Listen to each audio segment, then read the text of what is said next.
इंसान अपने जीवन में कभी ना कभी ये सवाल जरूर करता है, धर्म क्या है और इतने सारे धर्म क्यों हैं। बचपन से हम एक धर्म में पैदा होते हैं और वही हमारी पहचान बन जाती है। हम मंदिर, मस्जिद, चर्च, गुरुद्वारे जाते हैं और ये मानते हैं कि हमारे रास्ते पर चलने से ही ईश्वर मिलेंगे। लेकिन क्या ईश्वर अलग अलग धर्मों के बीच बन सकते हैं? क्या कोई ऐसा तरीका है जिससे हम समझ सकें कि सब धर्म अलग होते हुए भी एक ही सत्य की ओर इशारा करते हैं? लाहिड़ी महाशय का दर्शन इस सवाल का उत्तर बेहद सहज लेकिन बहुत गहराई से देता है। लाहिड़ी महाशय कहते हैं कि धर्म कोई कपड़े की तरह पहनने वाली चीज नहीं है कि आज हिंदू पहन लिया, कल मुस्लिम, परसों ईसाई। धर्म एक अनुभव है जो आत्मा के अंदर जन्म लेता है। वो अनुभव किसी पूजा पाठ से नहीं आता, ना ही किसी किताब को रटने से। वो आता है तब जब हम भीतर उतरते हैं, अपने मन की शांति को सुनते हैं और अपने भीतर बसे परमात्मा से जुड़ते हैं। सभी धर्म, चाहे वे किसी भी भाषा या संस्कृति से जुड़े हों, बस उस एक ही अनुभव की ओर इशारा करते हैं कि ईश्वर एक है, सत्य एक है, लेकिन उसे पाने के रास्ते अनेक हैं। लाहिड़ी महाशय के अनुसार धर्म का असली मतलब है आत्मा की परमात्मा से यात्रा। ये यात्रा कोई बाहर जाने वाली यात्रा नहीं है, ना ही ये यात्रा किसी मजहब की दीवारों के भीतर सीमित है। जब तक हम धर्म को नामों, परंपराओं और बाहरी आचरणों से जोड़े रखेंगे, हम उसकी आत्मा को नहीं समझ पाएंगे। असली धर्म वो है जो हमें भीतर की ओर ले जाए, जहाँ प्रेम हो, करुणा हो, माफी हो और सबसे बढ़कर एकता हो। जब लाहिड़ी महाशय ध्यान की साधना सिखाते थे तो वो कभी किसी से ये नहीं पूछते थे कि वो हिंदू है या मुस्लिम, ब्राह्मण है या शूद्र, अमीर है या गरीब। उनके लिए हर व्यक्ति एक आत्मा थी, एक ही ईश्वर की संतान। वो मानते थे कि आत्मा का कोई धर्म नहीं होता, आत्मा का कोई जात पात नहीं होता। आत्मा न तो कुरान पढ़ती है, न गीता, न बाइबल। आत्मा बस प्रेम, शांति और सच्चाई का अनुभव चाहती है, और ये अनुभव किसी भी धर्म के जरिए हो सकता है अगर वह दिल से किया जाए। लोग अक्सर धर्म को लेकर लड़ते हैं, एक दूसरे को नीचा दिखाते हैं, अपने मजहब को श्रेष्ठ और दूसरे के विश्वास को तुच्छ समझते हैं। लेकिन लाहिड़ी महाशय की दृष्टि में ये अज्ञान है। उन्होंने कहा कि जो धर्म हमें दूसरों से काटता है वो अधूरा है। असली धर्म वह है जो जोड़ता है, सबको एक मानता है। उन्होंने जीवन भर यही सिखाया कि हर धर्म एक ही बात कह रहा है, प्रेम करो, सेवा करो, सत्य बोलो और आत्मा की खोज करो। अगर ये बातें किसी हिंदू ग्रंथ में हैं, तो वही बातें किसी सूफी की कव्वाली में भी हैं। वही बातें बुद्ध के मौन में हैं और वही बातें ईसा मसीह की करुणा में भी। लाहिड़ी महाशय कहते थे कि जिस तरह अलग अलग नदियां अलग अलग दिशाओं से बहकर आखिरकार एक ही समुद्र में मिल जाती है, उसी तरह सभी धर्म भी अपने अपने तरीकों से चलकर एक ही आत्मिक सागर में विलीन हो जाते हैं। कोई ध्यान करता है, कोई नमाज पढ़ता है, कोई भजन गाता है, कोई मौन रहता है, लेकिन अगर उनके भीतर सच्ची भावना है तो सब एक ही स्रोत की ओर बढ़ रहे हैं। उस ईश्वर को कोई राम कहता है, कोई अल्लाह, कोई गॉड, लेकिन वो सब नाम एक ही दिव्यता की ओर इशारा करते हैं। उन्होंने अपने शिष्यों से बार बार यही बात कही कि अगर तुम किसी भी धर्म को सिर्फ बाहर से निभाते रहोगे तो वो केवल एक आदत बन जाएगी, लेकिन अगर तुम किसी धर्म की आत्मा को पकड़ लोगे तो वो तुम्हें भीतर से बदल देगा। धर्म का मकसद ये नहीं है कि हम एक विशेष पहनावा या भाषा में बंध जाएं, बल्कि धर्म का असल मकसद ये है कि हम अपने भीतर उस दिव्यता को पहचानें जो हर जीव में विद्यमान है। लाहिड़ी महाशय स्वयं गीता का गहरा अध्ययन करते थे, लेकिन उन्होंने ये कभी नहीं कहा कि सिर्फ गीता ही अंतिम सत्य है। उन्होंने ये भी नहीं कहा कि किसी एक भगवान को मानना जरूरी है। उनके लिए सब ईश्वर के रूप थे, चाहे वो कृष्ण हो, शिव हो, ईसा हो या पैगंबर। उन्होंने ये कभी नहीं सिखाया कि किसी धर्म को छोड़ दो बल्कि उन्होंने यही कहा कि जो भी धर्म तुम्हें भीतर की ओर ले जाए, जहां आत्मा की शांति है, वही तुम्हारा धर्म है।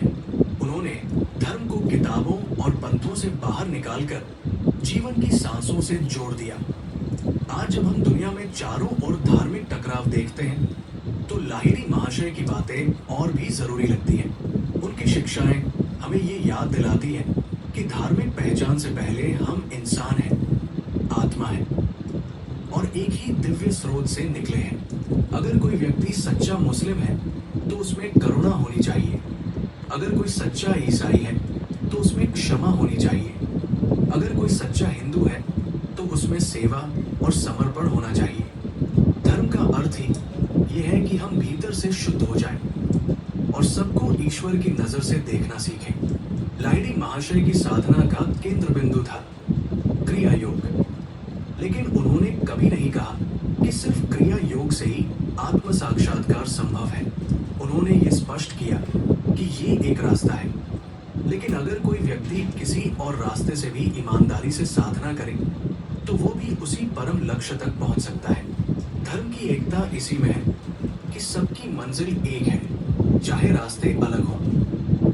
कोई सीढ़ी से चढ़े, कोई रस्सी से, कोई सीधा उड़ जाए, लेकिन अगर दिल में पवित्रता है तो सब पहुंचेंगे उसी जगह। उन्होंने धर्म को पिंजरे की तरह नहीं देखा, बल्कि पंखों की तरह देखा। धर्म वह है जो उड़ने में मदद करे, न कि रोकने में। धर्म वो नहीं है जो सिर्फ परंपरा के नाम पर किया जाए, बल्कि वो है जो अंतरात्मा की गहराई से निकले। लाहिड़ी महाशय का जीवन स्वयं एक मिसाल था। उन्होंने जात पात, ऊंच नीच, धर्मों की दीवारों को तोड़कर सबको अपने ज्ञान में समान रूप से भागीदार बनाया। उनके लिए कोई भी छोटा या बड़ा नहीं था, सब ईश्वर के अंश थे।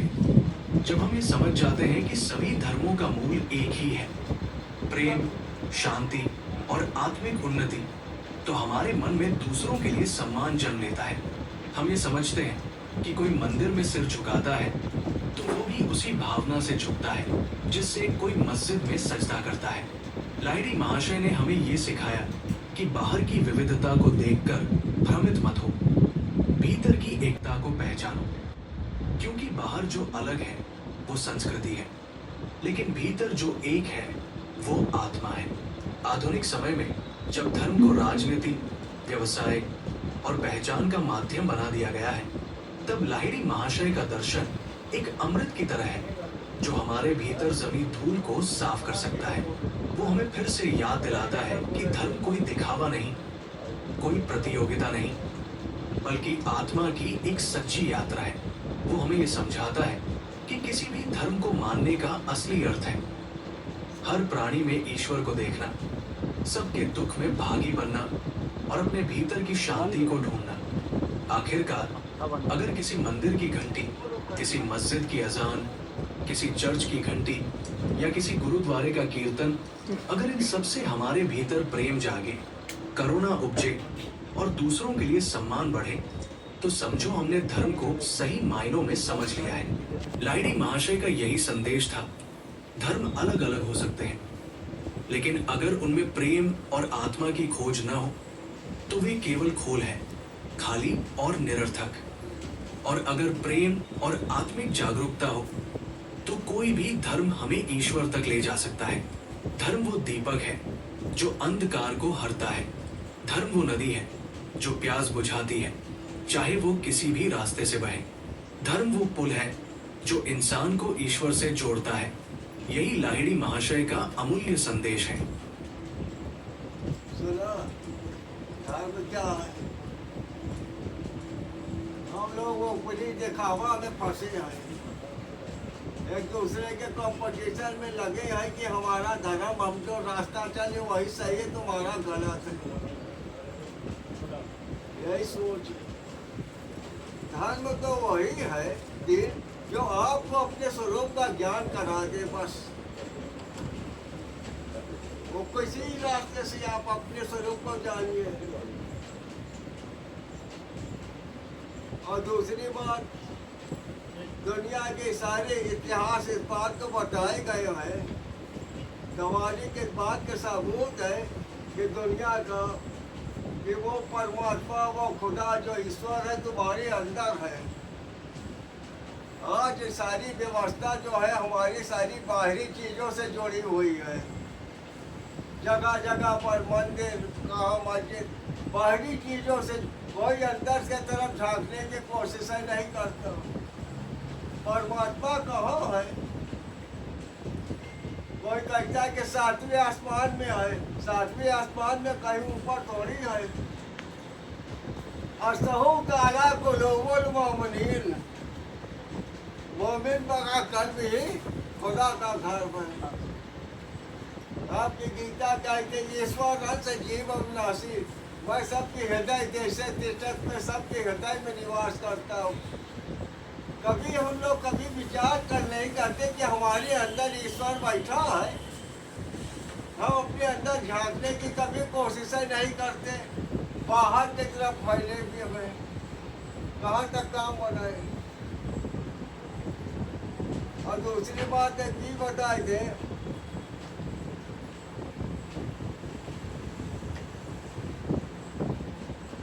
अरे भाई, जैसे एक नीम कवड़ी है या आपके गुठली है, आप उस पर गौर कीजिए। उस आम के गुठली एक पेड़ के नीचे जाता है, आम के पीछे पूछता है अरे हमारे ऐसे तो इस पे हजारों लाखों आम लगे हुए हैं। तो पेड़ कहता है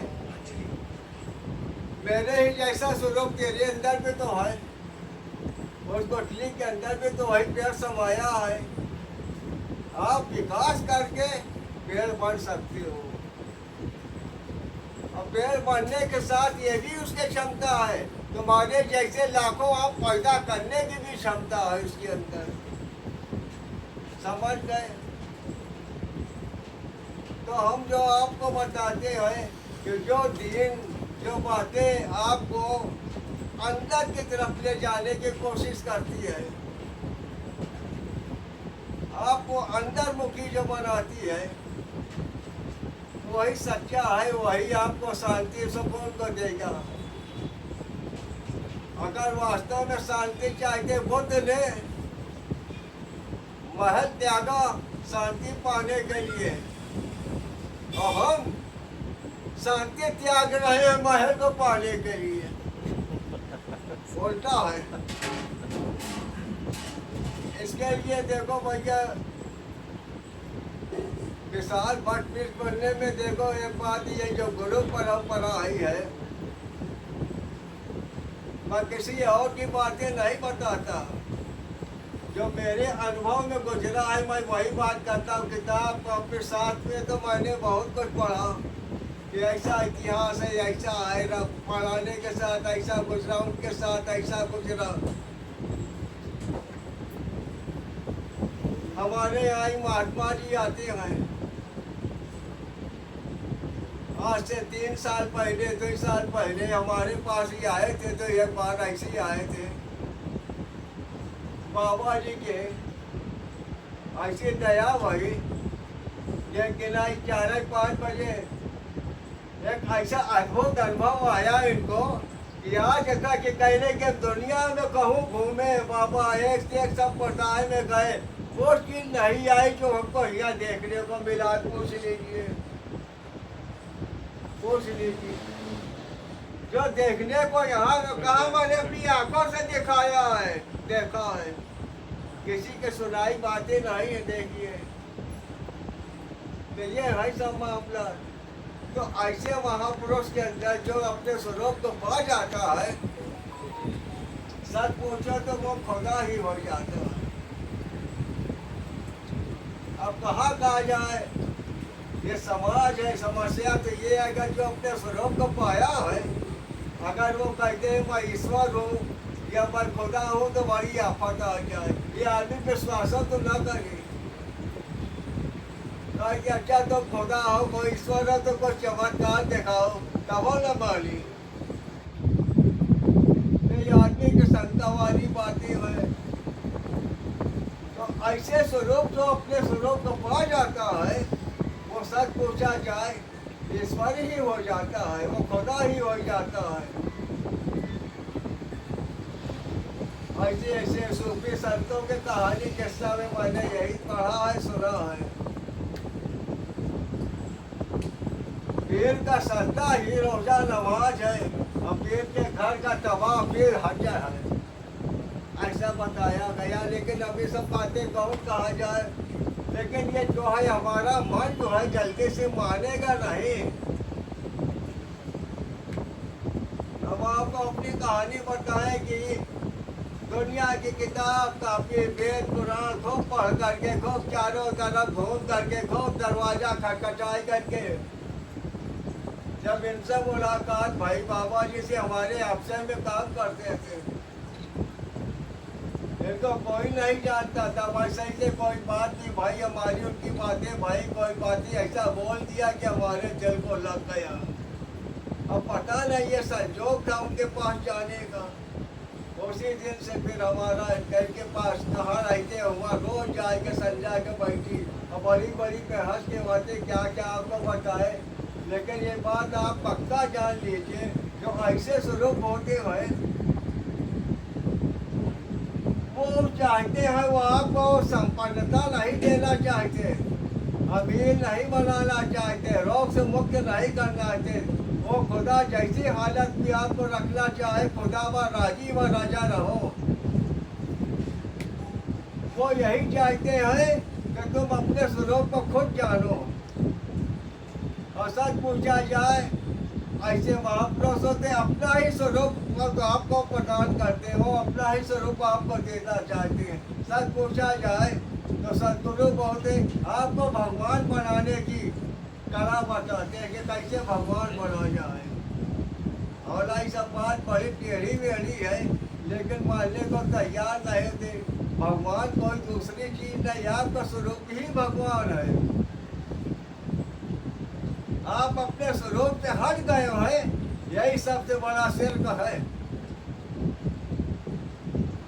यही सबसे बड़ा शिर्क है। आप अपने स्वरूप से हट गए, जो अपने आप को उसी में फना कर दिया, तो वही नहीं तो और क्या है। उसके अलावा दूसरे में कोई सत्ता है ही नहीं, कैसे कहा जाए। देखिए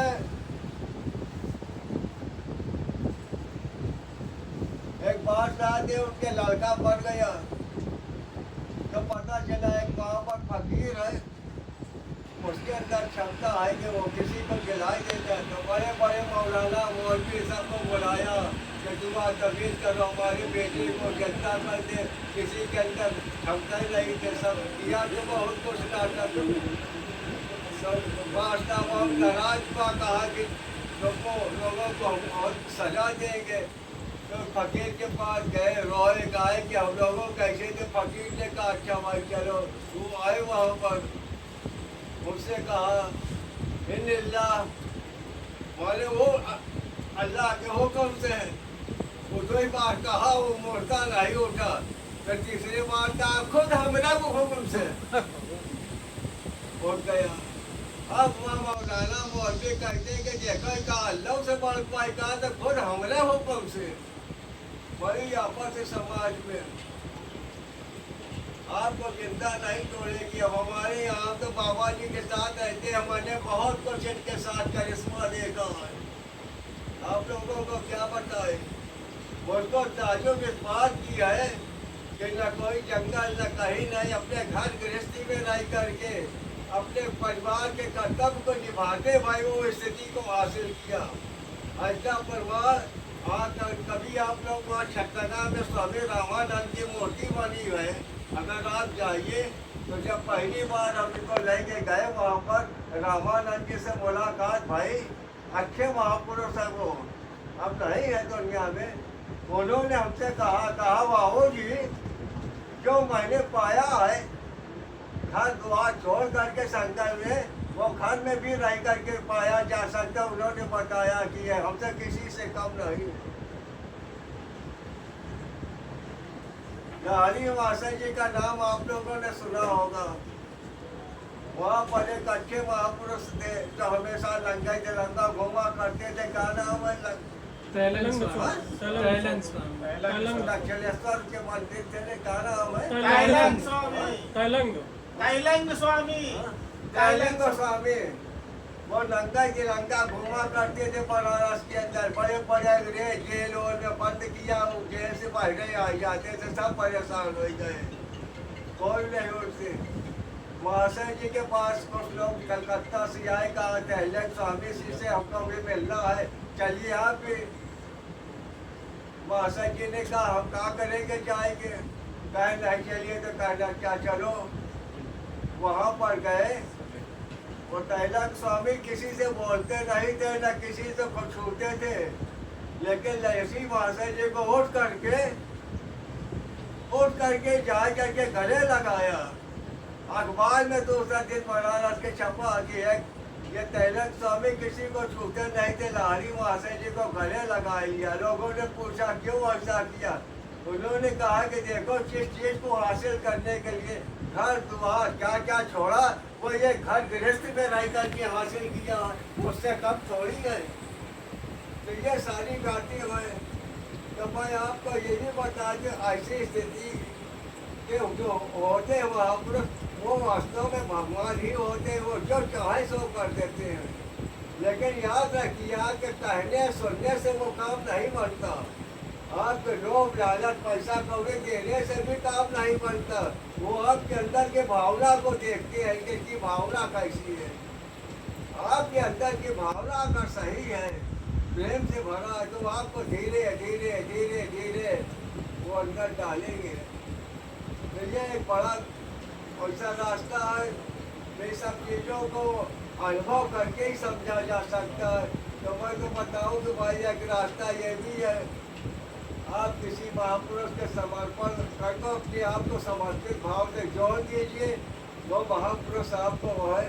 आपके यहाँ देखे शास्त्रों में लिखा है, सदगुरु जो होता है, गुरु ब्रह्मा गुरु विष्णु गुरुदेव, ये सब बातें क्यों लिखा है?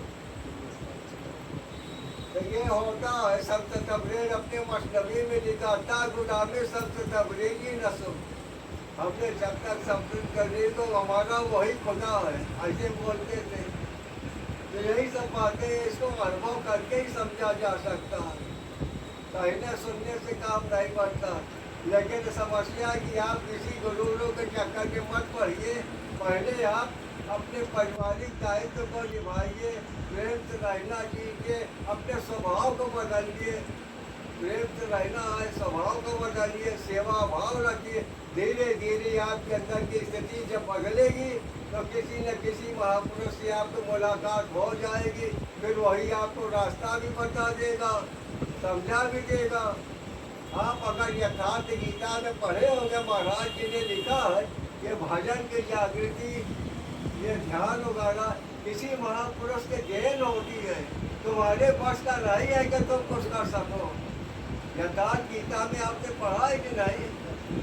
ये लिखा है महाराज, ये महापुरुष की देन होती है। अवश्य बाबा जी तुरंत तो का जागृति कर देते हैं।